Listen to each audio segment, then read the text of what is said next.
Un beau cadeau fiscal, c'est ce qu'a offert la France à cet homme d'affaires indien, Anil Ambani, très proche du Premier ministre Narendra Modi. Alors que son entreprise française spécialisée dans les services de télécommunications faisait l'objet d'un redressement fiscal d'un peu plus de 143 millions d'euros, il n'a finalement eu à payer que 7,2 millions d'euros en 2015, au moment même où la France de François Hollande négociait avec l'Inde la vente de 36 avions de combat Rafale. Un dossier dans lequel Anil Ambani était devenu un acteur clé. Dans le cadre de ces négociations, il rencontre il y a 4 ans plusieurs conseillers du ministre de la Défense de l'époque, Jean-Yves Le Drian, actuel ministre des Affaires étrangères. Un collaborateur d'Ambani s'est même vanté d'avoir été témoin d'une entrevue entre l'homme d'affaires et Emmanuel Macron, alors ministre de l'économie.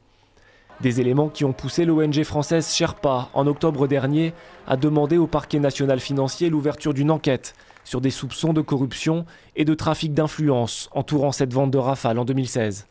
L'affaire fait grand bruit en Inde, en pleine élection législative, à l'issue desquelles Narendra Modi espère conserver son poste de Premier ministre. La Cour suprême indienne s'est saisie du dossier mercredi, avant de décider ou non l'ouverture d'une enquête.